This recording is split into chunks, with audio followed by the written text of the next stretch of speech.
The Killer is a new film directed by one of my favorite directors, David Fincher, and it stars Michael Fassbender as an assassin who seeks revenge after a hit goes wrong. I reviewed Fincher's last film Mank on this channel, one that I liked but didn't quite love. Here, however, he returns to the serial killer genre, which is one that he really strives in. If you've seen any of the short films that I've put out on this channel, you'd know that this film is right up my alley. Right now, I'm reading a book about David Fincher called Mind Games, which pretty much sums up his style. He likes to fuck with you psychologically. His style is ruthless and technically perfect in almost every single way. The sound design is incredible, and the music cuts deep. It really helps to put you on the edge of that seat because this movie is really intense. And then, of course, you've got the camera work. Every shot is perfect. As an audio-visual experience, it's so satisfying. Let me talk about the main character for a second. Michael Fassbender is an actor that I have major respect for. He is fantastic in almost everything he does, even if the last few films that I've seen from him haven't been the greatest. It is just really nice to see him in a role after so many years where he can really show his acting talent. He is absolutely amazing in the film Shame, which is a character piece just like this movie, and happens to be one of my favorite films of all time.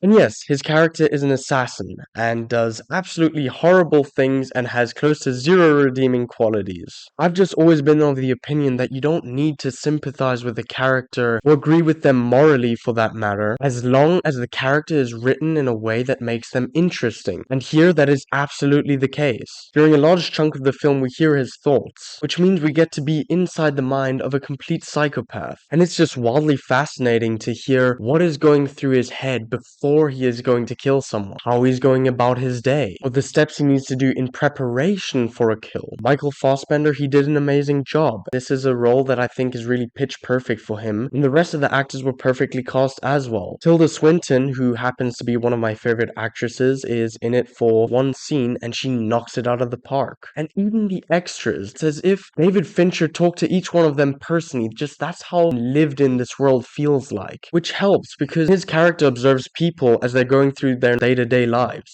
And it just really made me laugh because ever since I've moved to Germany, I've been commuting a lot, and sometimes I just observe people on the train, and this just felt exactly the same way that it is portrayed in the film. It also just has a really good pace. It's just under 2 hours and it flew by for me. There's an action scene in here that is so gritty, so intense. Honestly, it's like some of the best fight scenes that you'd see in John Wick or The Raid or any of the top tier action scenes. It was so good. I think you guys get the picture. This movie fucking rules. It was made for me, and therefore I think it deserves a 10 out of 10. I just know I'm gonna rewatch this over and over again. If you like crime movies or movies in general that are on the edgier side, then definitely check this one out. It is a must watch. In some areas, it has a limited release in theaters at the moment, which I would definitely recommend. But if not, this film is coming out on Netflix on November 10th. Now to sum it all up, I'd like to leave you with the wise words of the man himself.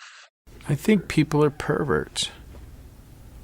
I've maintained that. That's the foundation of my career.